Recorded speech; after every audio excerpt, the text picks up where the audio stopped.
23 de agosto de 2001. En el Aeropuerto Internacional de Toronto hay una gran actividad. Air Transat es una empresa de vuelos charter que ha crecido rápidamente hasta convertirse en una de las líneas aéreas más importantes de Canadá. En pleno verano ya no viajan tantos hombres de negocios y se nota un ambiente veraniego. El vuelo 236 de Air Transat se dirige a Lisboa. La mayoría de los pasajeros son canadienses que van a visitar Europa o inmigrantes portugueses que vuelven a su tierra.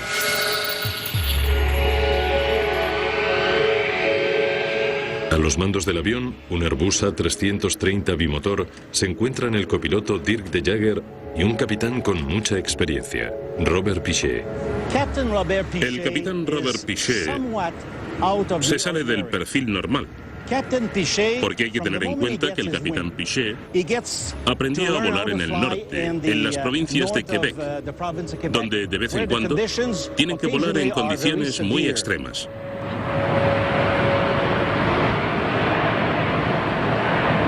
La cabina de mando del avión A330 es ultramoderna. Equipos de ordenadores conectados a más de 100 sensores a bordo que supervisan constantemente el funcionamiento del avión. Este reportaje revela los serios problemas que surgieron después de que los pilotos desconfiaran de unas indicaciones inusuales en los ordenadores. En principio, los ordenadores ayudaron al vuelo 236 a despegar sin problemas. 236 pesado. Siga al A320 de Air Canada. Gire a izquierda en Romeo y espere en 24 derecha. Recibido. Seguimos al A320 de Air Canada. Giramos a la izquierda en Romeo y esperamos en 24 derecha. El vuelo 236 tiene 306 personas a bordo, incluidos los 13 tripulantes.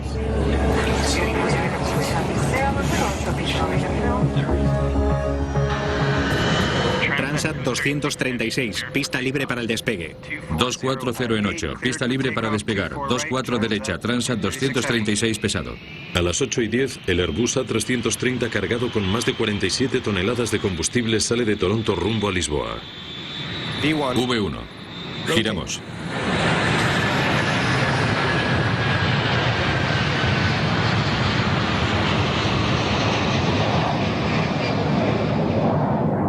El pronóstico del tiempo sobre el Océano Atlántico es bueno. Todo se desarrolla con normalidad en la cabina, a excepción de un pequeño ajuste en la ruta. Para evitar congestiones, el control de tráfico aéreo desvía el vuelo 236 unos 100 kilómetros al sur de su ruta original. Es una pequeña modificación que más tarde tendrá una gran importancia. Los pasajeros se acomodan preparándose para el largo vuelo.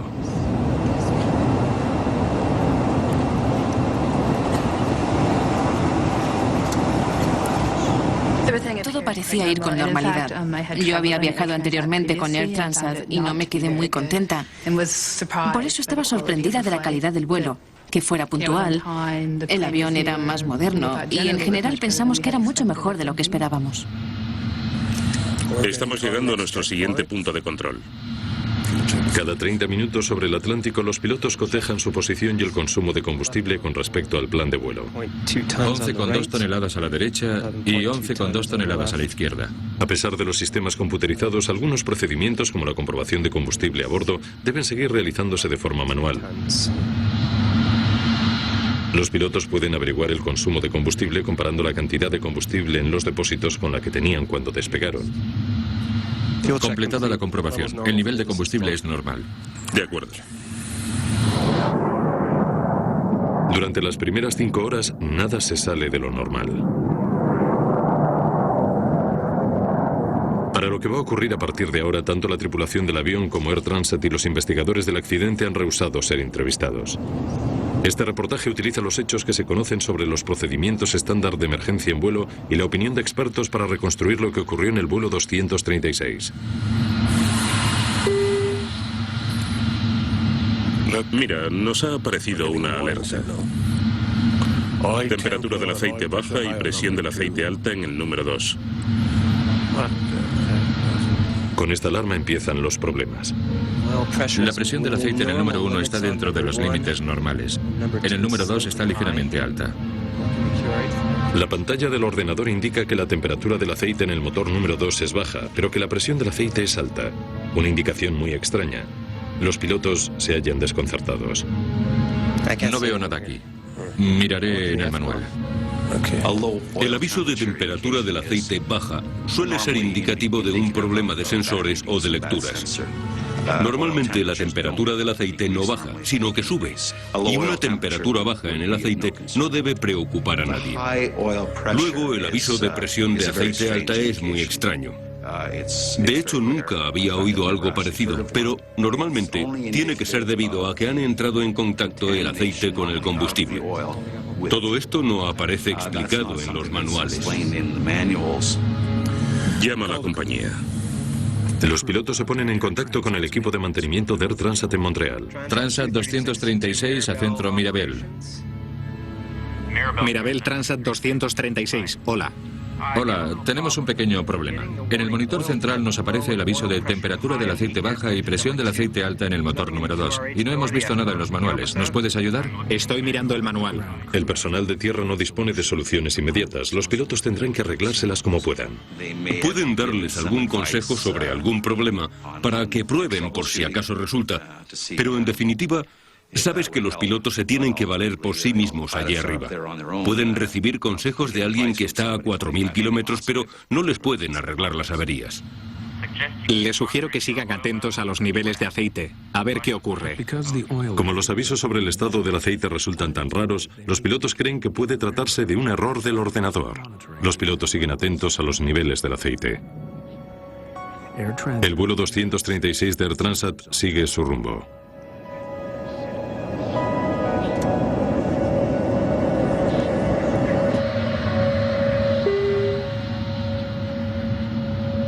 Pero a los 20 minutos aparece una nueva alerta. Alerta de desequilibrio del combustible. No lo había visto nunca. Sigue de cerca lo que indique la pantalla. Llamaré a la torre de control.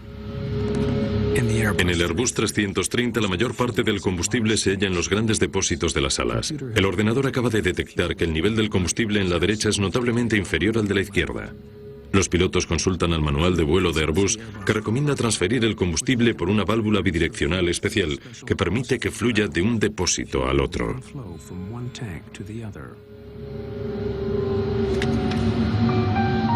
Pero antes de abrir esta válvula, los pilotos deben estar seguros de que el desequilibrio del combustible no sea provocado por un problema más serio, como podría ser una fuga del combustible. La última comprobación de combustible fue hace solo 15 minutos y estaba bien. No parecía que hubiera fugas de combustible. Adelante, entonces. Válvula bidireccional del ala activada. Activada.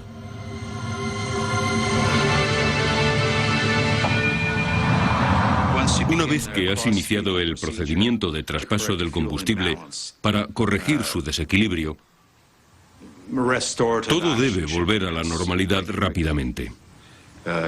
En otras palabras, la situación no debería seguir empeorando, sino que debería estabilizarse inmediatamente y empezar a corregirse. Pero la situación no se está corrigiendo. Los pilotos no saben que hay una gran fuga de combustible en el motor número 2, en la parte derecha del aparato.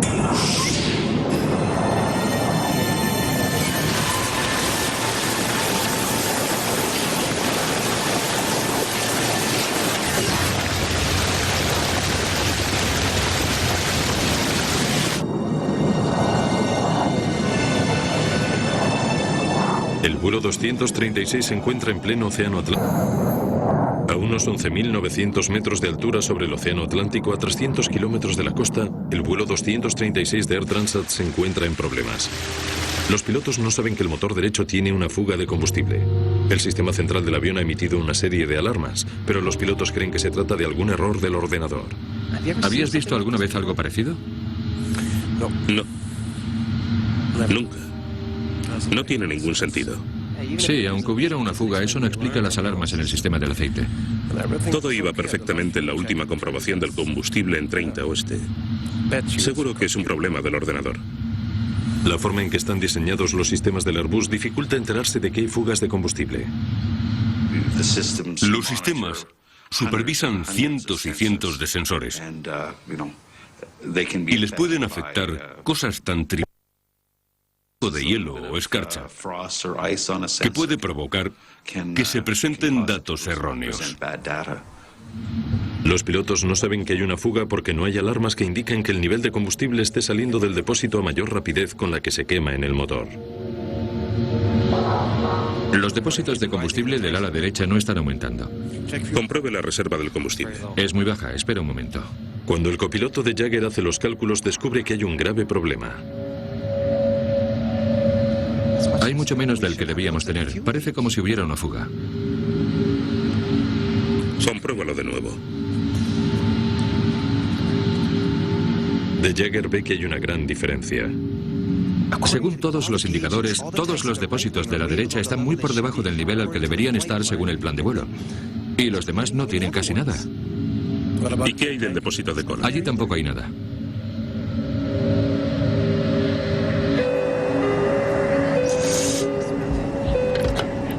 ¿Sí? Hola, soy el primer oficial. ¿Puedes venir a la cabina, por favor? Claro.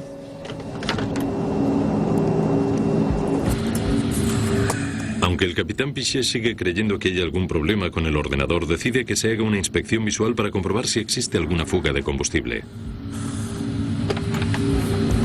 Capitán. Hola. ¿Podéis, Karen y tú, coger unas linternas y asomaros por las ventanillas por si veis como una especie de estela o de chorro saliendo de las alas y venís a informarme rápidamente? De acuerdo. Dirk, quiero que hagas otra comprobación del combustible, por favor.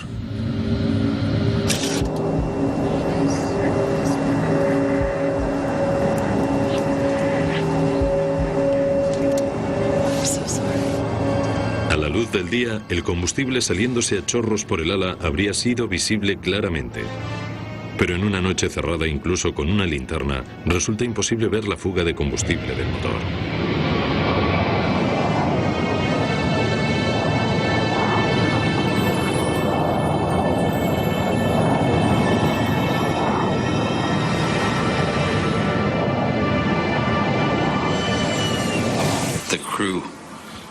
Evidentemente, los pilotos se dieron cuenta de que la situación no solo no estaba mejorando, sino que estaba volviéndose muy preocupante. Y creo que se debió producir alguna discusión entre los dos pilotos en cuanto a qué decisión tomar al respecto. Si el ordenador no se equivoca, con el combustible que les queda, el Airbus no podrá llegar hasta Lisboa. El capitán Pichet se ve forzado a desviar el vuelo. Tenemos que desviarnos. Llama al control oceánico. ¿Dónde está el aeropuerto más cercano? Transat 236 pesado a Torre de Control Santa María. ¿Dónde está el aeropuerto más cercano? Es posible que tengamos un problema de combustible.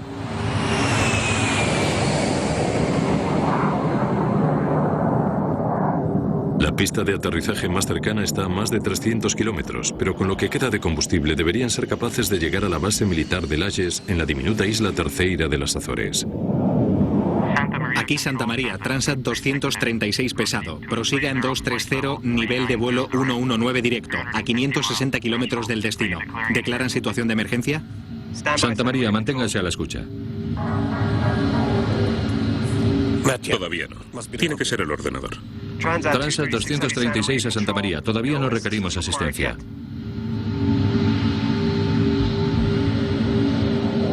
El vuelo 236 continúa rumbo hacia el sur durante los 25 minutos siguientes. Todo en la cabina parece transcurrir con normalidad, pero los niveles de combustible son cada vez peores. Debe ser el ordenador. Lo he comprobado. No queda nada en el depósito central ni en el de cola. Y lo que muestran los indicadores... Según los indicadores, el avión está consumiendo mucho más combustible de lo normal. Crean o no lo que dicen los indicadores, el capitán no tiene otra elección. Debe avisar al control de tráfico aéreo. Tenemos que declarar una emergencia. Transat 236 pesado a Santa María. Aquí Santa María, Transat 236 pesado. Adelante. Transat 236 pesado. Tenemos una emergencia. Nos falta combustible.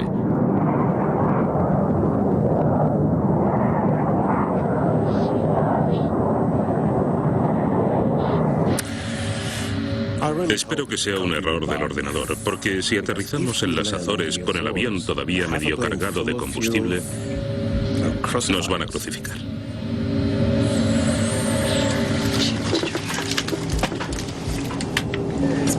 Pero a las 6:13 de la mañana, menos de una hora después de saltar la primera alarma, la situación se termina de agravar.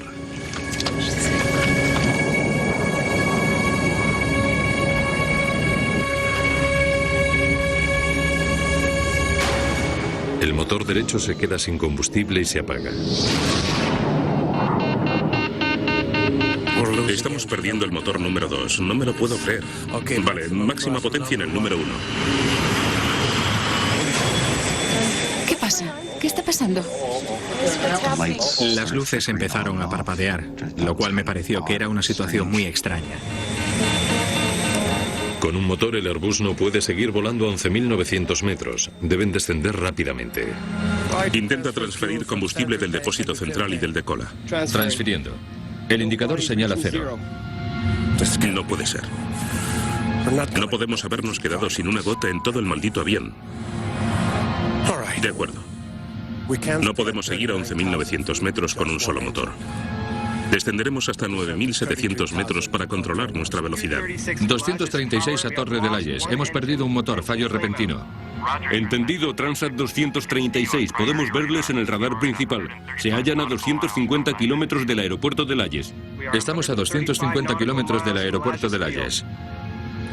Durante los próximos 10 minutos el Airbus continúa funcionando con un solo motor. Los pilotos siguen creyendo que puede haber algún fallo en el ordenador y que deberían llegar a Layes con combustible de sobra. Puede que no haya problemas. Pero el indicador de combustible está bajando muy rápido. Casi está llegando a 0.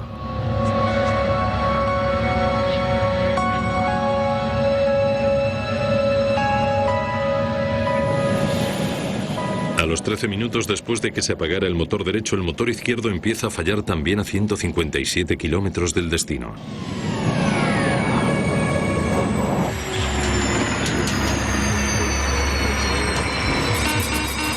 Estamos perdiendo el número 1. SOS, SOS. Hemos perdido los 2 motores. Se ha agotado el combustible. Estamos planeando.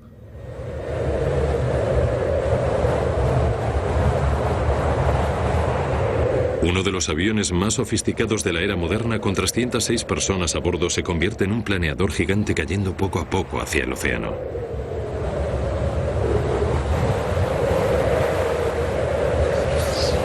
Oiga.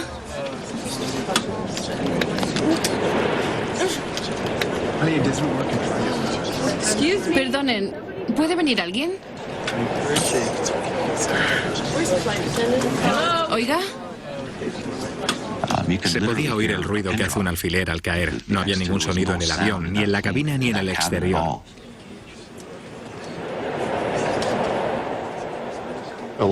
Había mucha gente rezando y pidiéndole ayuda a Dios. Lista de funciones que hemos perdido. Estabilizador, sistema hidráulico azul y amarillo, ADR 2 y 3, antideslizamiento, inversores de marcha, equilibrador de timón, radio de alta frecuencia 1 y 2. Sin ninguno de los 2 motores, nos quedamos sin sistemas eléctricos. Si los motores no funcionan, los generadores no funcionan y el avión no tiene potencia.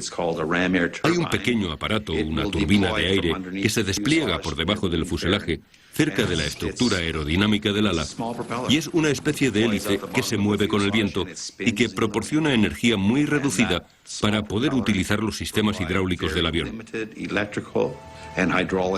En otras palabras, aunque es un planeador, al menos es un planeador bajo control. Calcula hasta dónde podemos llegar usando el ángulo de vuelo sin motor.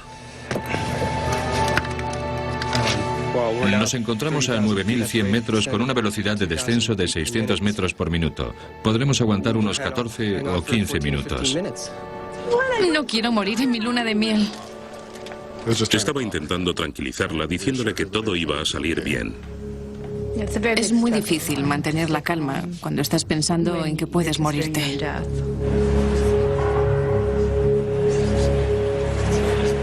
Sin los motores, el avión pierde 300 metros de altura por cada 5 kilómetros de avance.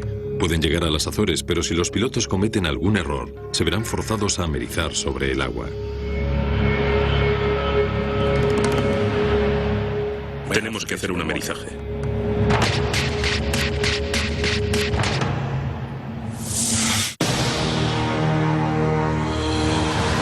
El vuelo 236 de Air Transat está planeando sin combustible sobre el Océano Atlántico. Aunque los cálculos iniciales indican que el avión debería llegar a Layes, el capitán Piché debe seguir el procedimiento de emergencia para casos de amerizajes. Prepara a los pasajeros. De acuerdo. La cabina se está despresurizando. Necesitamos las máscaras de oxígeno. Sin energía, la cabina pronto comienza a despresurizarse.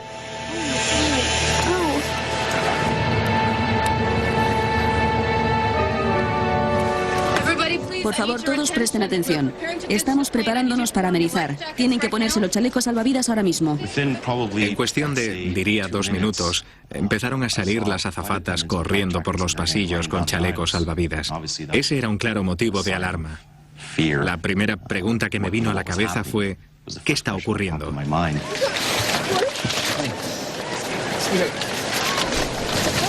Solo tiene que atárselo aquí. En ese momento no sabes qué pensar, pero cuando le dijeron a la gente que tenían que ponerse los chalecos salvavidas, empezó a cundir el pánico. Tranquilos, no pasa nada. Por favor, mantengan la calma, ¿de acuerdo? Mi mejor amigo estaba hablándole a su padre que murió hace 3 años, pero estaba hablándole porque estaba seguro de que pronto se iba a reunir con él.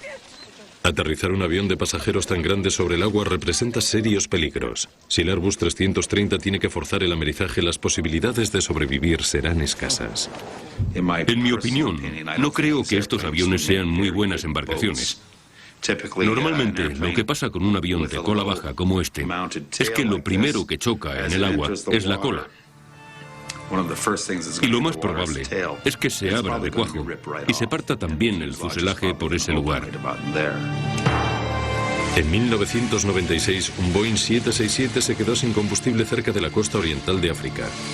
Un vídeo aficionado captó los momentos finales que muestran lo que ocurre cuando un avión intenta realizar un amerizaje.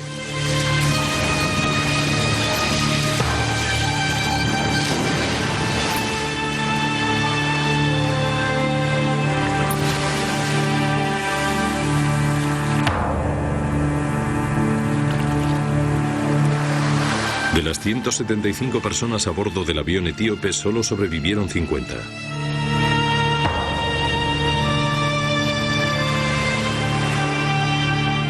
Las posibilidades de sobrevivir a un amerizaje y seguir flotando durante algún tiempo son muy reducidas. Si el vuelo 236 de Air Transat tiene que realizar alguna maniobra similar, se enfrentará a un desenlace igual de trágico.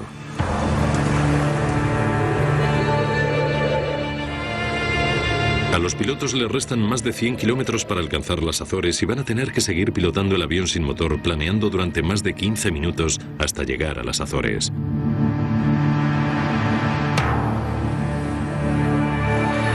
Aeropuerto de Layes, Azores. Transat 236 pesado a Torre de Layes. Aquí Torre de Layes, Transat 236 pesado. Nos tienen el radar. Transat 236. Les tenemos en el radar principal, confirmado. Están a 130 kilómetros, su rumbo es correcto. Transat 236, Torre de Layes. Estamos intentando hacernos idea de la pista. Por favor, describa la posición y longitud de la pista. Torre de Layes, Transat 236 pesado. La pista es 3-3 y tiene 3.300 metros. Se encontrarán con el aeropuerto justo en su rumbo actual. Comuníquenmelo cuando lo tengan a la vista. Transat 236 pesado. No vemos el aeropuerto. Se lo diremos en cuanto lo localicemos.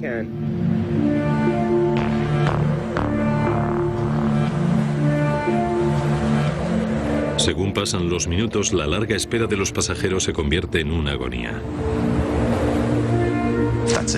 Ya está, se acabó. Vamos a morir en cosa de 5 o 10 minutos. Tenía que hacerme a la idea de que íbamos a morir. Era casi seguro. Y creo que en ese momento llegas a aceptarlo mejor de lo que nunca hubieras pensado. El hecho de la tortura de pensar que vas a morir, que era algo de lo que estaba seguro, es para mí peor que morir.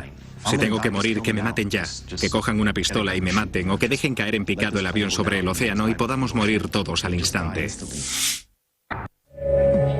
En tierra, los servicios de emergencia se preparan para el aterrizaje forzoso de un avión completamente cargado de pasajeros.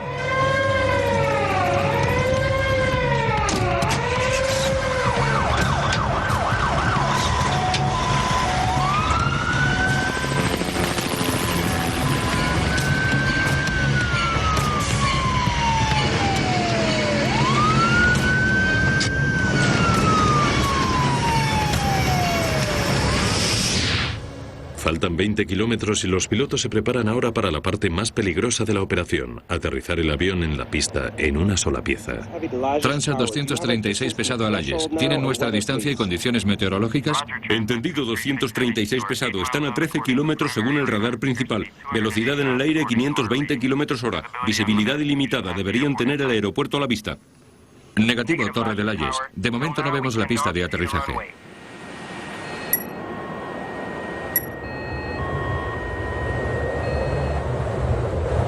Los pilotos no tendrán ningún margen de error. Sin motores solo tienen una oportunidad para aterrizar. Si fallan o se pasan de la pista, los resultados pueden ser catastróficos.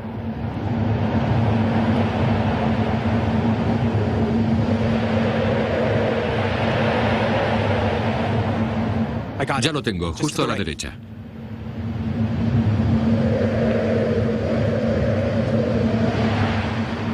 La velocidad mínima para la turbina es de 260 kilómetros hora y la máxima para la extensión del tren de 370. No bajes el tren hasta el último momento, ¿de acuerdo? De acuerdo. Los pilotos intentan perder altura y velocidad para el aterrizaje. Entendido, Layes, 11 kilómetros. Abramos los alerones. Nos frenará un poco. Alerones abiertos y bloqueados. Según se acercan a la pista, su velocidad aumenta peligrosamente. Si aterrizan demasiado rápido, podrían salirse al final de la pista. ¿Bajamos el tren? Espera. La velocidad son 370 kilómetros por hora. De acuerdo. Estabilizo la velocidad. ¿Puedes darme una velocidad de aterrizaje, por favor? Sin motores, sin alerones. La velocidad ideal de aproximación son 315 kilómetros por hora. Vamos demasiado rápido. Sí. Pero la pista es muy larga.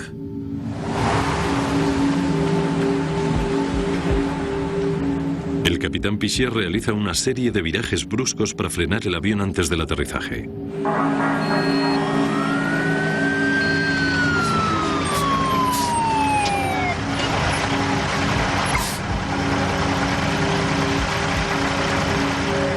El avión llevaba un ángulo de 45 grados. Pensaba que íbamos a darnos la vuelta y caer en picado. El avión fue rodeando la isla para reducir la velocidad. Así que empezamos a ver tierra, luego vimos el agua otra vez. Y la verdad es que me pareció que se habían esfumado nuestras últimas posibilidades de salvarnos. La pista es muy larga, sí, claro, pero al final de la pista hay un acantilado de 120 metros. Si no conseguimos parar, estamos perdidos. Se acabó.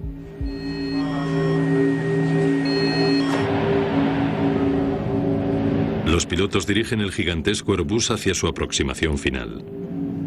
Tren de aterrizaje abajo y bloqueado. 3 verde. No hay alerones, solo frenos de emergencia.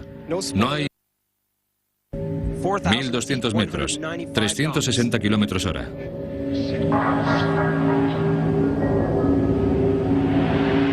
...900 metros, 365 kilómetros por hora.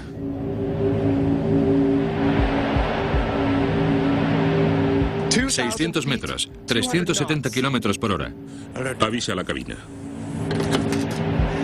Tripulación de cabina, 1 minuto para el aterrizaje.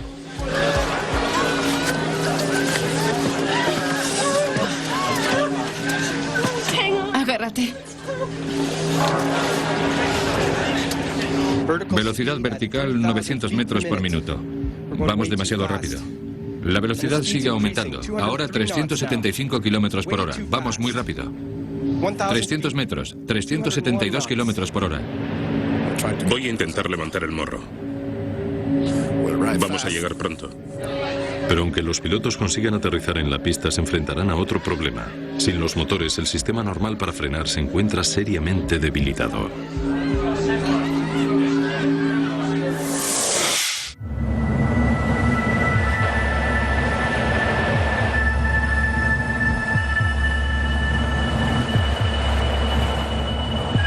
Los pilotos deben aterrizar el avión sin motores y detenerlo de alguna forma.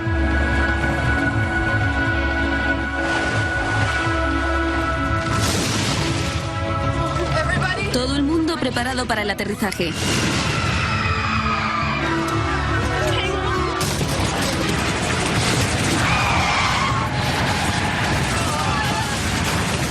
El Airbus toca tierra a gran velocidad. Los neumáticos han estallado. El capitán Pichet intenta mantener el morro abajo.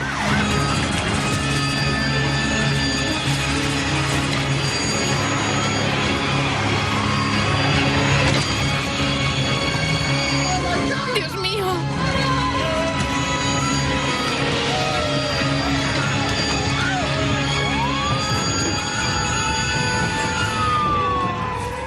Con 8 neumáticos reventados, el avión finalmente se detiene en medio de la pista.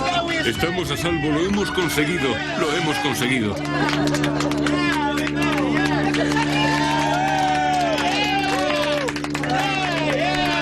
Vamos, todo el mundo fuera del avión, ahora mismo. Vamos, vamos.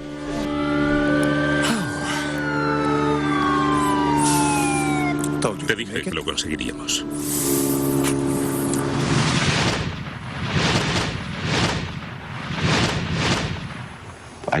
Yo solo quería salir de ese avión lo más rápido posible. Salté y me di contra el suelo. Creo que ni siquiera llegué a tocar el tobogán con el trasero. No me deslicé por el tobogán, corrí por él. Estaban gritando, salgan, salgan, así que yo salí corriendo del avión. Por el amor de Dios, ¿qué ha pasado aquí? Me tiré al suelo y empecé a llorar. Y una vez que has salido del avión y te han evacuado, quieres saber qué ha pasado. Pichet y De Jager habían pilotado su Airbus sin motores la mayor distancia recorrida nunca por un avión de pasajeros. Las noticias de su extraordinaria proeza recorren todo el mundo y se convierten en héroes a su pesar. Lo único en lo que piensas en ese momento es en la seguridad de los pasajeros. Es tu principal objetivo. Y puesto que no disponíamos de ningún motor, lo más importante era conseguir aterrizar con seguridad. Supongo que en ese momento pude aprovechar mi experiencia y gracias a eso y a la ayuda de mi compañero conseguimos aterrizar con éxito. Recibimos preparación para lo peor, pero nunca se sabe cómo vas a reaccionar en situaciones así. Más tarde, reflexionando, creo que actuamos con la mayor profesionalidad y de la mejor forma que pudimos. Me sentí contenta y di gracias al ver que todos los pasajeros se encontraban bien. Cuando ocurre algo así, la verdad es que nunca se sabe cómo se va a acabar. Al principio no te lo crees. No entiendes cómo es posible que un gran avión con 2 motores se quede sin potencia con 300 personas a bordo. Pero aunque resultó ser una historia de éxito, todavía quedaban inquietantes preguntas por contestar. ¿Cómo pudo haberse quedado sin combustible un avión tan sofisticado? ¿Qué había ocurrido exactamente con el vuelo 236? Fuera de las cámaras, las autoridades de transporte francesas, canadienses y portuguesas comenzaron la investigación del accidente inmediatamente. Las primeras investigaciones confirmaron que todos los depósitos de combustible del Airbus se encontraban realmente vacíos. Pero para perder más de 17 toneladas de combustible en tan corto espacio de tiempo debía de tratarse de una fuga muy grande. La pregunta era, ¿dónde? Los ingenieros examinaron el sistema de combustible buscando fallos en los depósitos y en los conductos. No tardaron mucho en encontrar lo que estaban buscando, justo detrás del motor derecho. En este caso en particular, había un tubo hidráulico, relativamente pequeño en comparación con el tubo más grande del combustible que, posiblemente, debido a los movimientos del sistema hidráulico, estaba rozando con el tubo grande. Este, llegado un momento, empezó a perder combustible por un agujero que se fue abriendo cada vez más hasta romperse. Y por ahí fue por donde se salió todo el combustible del avión. Los investigadores comenzaron a revisar los registros de mantenimiento de Air Transat. Descubrieron que el 19 de agosto, 5 días antes del vuelo, Air Transat había extraído el motor derecho para instalar otra unidad de recambio enviada desde Rolls-Royce. Y mientras revisaban los comprobantes de la reparación del motor, descubrieron un error estrepitoso. No se trataba de un fallo de diseño, sino de un fallo en la reparación. Rolls-Royce les había entregado el motor sin la bomba hidráulica. Para solucionar esto, los mecánicos de Transat usaron las piezas de otro motor viejo, pero no quedaban perfectamente ajustadas, por lo que los tubos estuvieron rozándose durante 5 días, hasta que uno de ellos se rompió en mitad de una travesía sobre el Atlántico. El motor se recibió sin esos dos tubos y sin el soporte. La finalidad de ese soporte era mantener un espacio libre apropiado. De modo que si quitaron el soporte del motor viejo y se lo pusieron al nuevo, los tubos se quedarían atrapados y unidos y posiblemente irían rozándose. Cuando los investigadores interrogaron a los mecánicos de Air Transat, encontraron pruebas de negligencia aún más inquietantes. El mecánico jefe testificó que a él no le parecía buena idea utilizar otro sistema hidráulico y que se lo comunicó a su superior 5 días antes del accidente.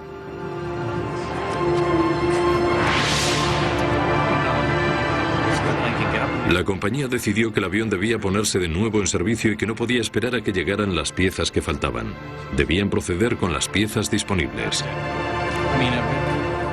Las piezas de recambio solo se distinguían de las correctas en unos cuantos milímetros, pero esa pequeña diferencia estuvo a punto de costar 306 vidas.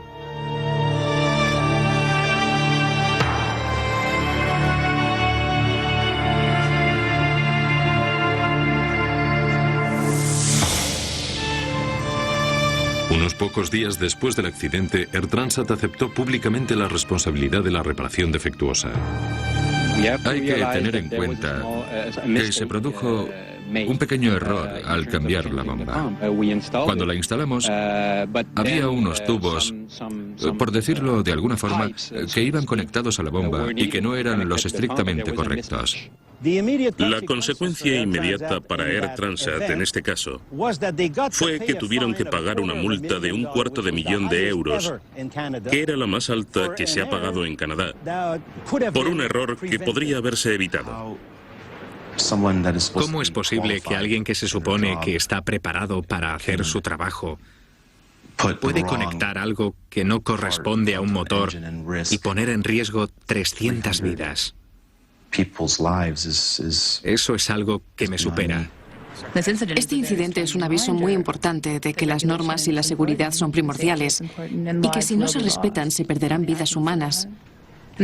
Y son vidas de verdad, no una cifra imaginaria, 300 o la que sea. Son gente real que sufren y siguen sufriendo, y si no fuéramos nosotros, hubieran sido nuestros familiares. Pero esto no fue el final de la historia. Los investigadores tornaban su atención ahora hacia la cabina de los pilotos. ¿Qué papel tuvieron los pilotos en el suceso del 24 de agosto? ¿Podrían haber hecho algo más para evitar esta crisis? Todavía quedan sin contestar preguntas clave, como ¿qué es lo que ocurrió en la cabina de mando del avión? La investigación canadiense del vuelo 236 de Air Transat descubrió que se había producido una fuga de combustible debido a errores en el mantenimiento del avión. Air Transat había aceptado la responsabilidad y pagado una fuerte multa, pero la atención giraba ahora en torno a los pilotos y su actuación. ¿Qué papel tuvieron ellos en la pérdida del combustible? Válvula bidireccional del ala activada. Activada. Cuando los pilotos abrieron la válvula bidireccional para transferir el combustible del depósito izquierdo al derecho, perdieron 17 toneladas de combustible en menos de 30 minutos. Pero su error fue no cerrar esta válvula para haber evitado una mayor pérdida. Hemos perdido los dos motores. Se ha agotado el combustible. Estamos planeando. En los días posteriores al incidente, el capitán Piché y Dirk de Jager fueron llamados a declarar y les preguntaron todos los detalles de sus decisiones y acciones. Pasados más de 2 años, las averiguaciones seguían sin publicarse. Lo que sigue a continuación son posibles explicaciones de lo ocurrido aquella noche, basados en hechos conocidos y en opiniones de expertos. Temperatura del aceite baja y presión del aceite alta en el número 2. Las alertas de presión del aceite alta y temperatura del aceite baja del motor número 2 en el ala derecha no tenían por qué hacerle sospechar a los pilotos que existía una gran fuga de combustible. Las indicaciones que les aparecían con respecto a los sistemas de aceite probablemente no tendrían por qué ser motivos de sospecha. Se pudieron haber preguntado qué era lo que causaba esas indicaciones tan raras, pero no hay ninguna explicación clara, ni tampoco les habían instruido al respecto como para que sospecharan que había problemas en el sistema de combustible. Seguro que es un problema del ordenador. Pero aunque los pilotos pensaran que sería un error del ordenador, las alertas en relación con el aceite eran en realidad correctas y la primera señal de que existía un problema mucho más serio. Alerta de desequilibrio del combustible, no lo había visto nunca. Al aparecer el aviso de desequilibrio del combustible 20 minutos después indicando una menor cantidad de combustible en el ala derecha, no parecía relacionado con las alertas del aceite y pudo reafirmar al capitán Piché en su idea de un error en el ordenador. No aplicar este procedimiento si se sospecha que hay una fuga de combustible. A pesar de sus dudas, el capitán Piché estaba obligado a seguir el procedimiento de Airbus para corregir el desequilibrio. Abrió la válvula bidireccional. Válvula bidireccional del ala activada.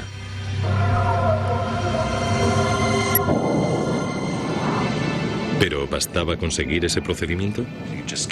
No te puedes dedicar solo a tocar los interruptores según te van diciendo los indicadores del ordenador y pensar que todo va a ir bien. Que después de completar el procedimiento, uno ya puede tumbarse a descansar. No, ese no es el caso. Hay que seguir pensando y preguntándose, ¿será correcto? ¿Habremos seguido el procedimiento adecuado? ¿Habremos conseguido los resultados necesarios? Cuando los pilotos calcularon la gran velocidad de pérdida del combustible, deberían haber sospechado que había una fuga. Transat 236 pesado. Emergencia, no tenemos combustible. Para el momento que estaban seguros de la fuga, sus opciones ya eran muy limitadas. Tenían dos opciones. Cierro la válvula bidireccional a ver lo que pasa, o la dejo abierta, como manda el procedimiento de desequilibrio del combustible, esperando que la situación se corrija. Los pilotos no estaban seguros. El capitán Piché creyó durante bastante tiempo que era un problema del ordenador. Solo cuando los motores se pararon tuvo que aceptar que lo de la fuga de combustible era verdad. La complejidad tecnológica de los aviones modernos puede servir de ayuda para mejorar su seguridad y fiabilidad, pero también puede causar problemas casi catastróficos como el del vuelo 236 de Air Transat. Unas piezas de recambio que ajustaban mal provocaron una fuga de combustible. Luego los pilotos malinterpretaron la situación por desconfiar de los ordenadores. Estos errores combinados trajeron graves consecuencias. Solo gracias a que el avión fuera desviado 100 kilómetros al sur para despejar el tráfico aéreo y se encontrara cerca de las Azores, evitó que tuviera que amerizar sobre el océano. La investigación sigue sin publicarse. Airbus responsabiliza a los pilotos por no haber sabido actuar ante la fuga de combustible. Robert Piché y Dirk de Jager continúan volando con Air Transat. En agosto de 2002 recibieron uno de los mayores honores de la Asociación de Pilotos de Aerolíneas por realizar el mayor vuelo sin motor en un avión de pasajeros. Tras el accidente, Airbus modificó su lista de comprobaciones para casos de desequilibrio en el combustible. Ahora es el ordenador el que coteja todos los niveles de combustible a bordo con respecto al plan de vuelo y emite un aviso claro si se está gastando más combustible del que pueden consumir los motores.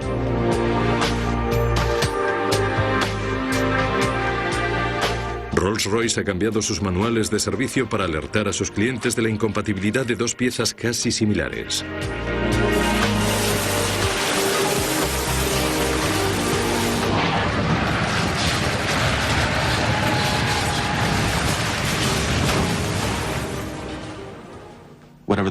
Fueran cuales fueran las circunstancias, debió soportar una presión tremenda. Consiguió aterrizar el avión, solo rompió 8 de los 12 neumáticos y salvó a 300 personas. Salvó 300 vidas. El capitán Piché nos salvó la vida. Y cometiera o no un error, o fuera un error del ordenador, no importa, porque seguimos con vida.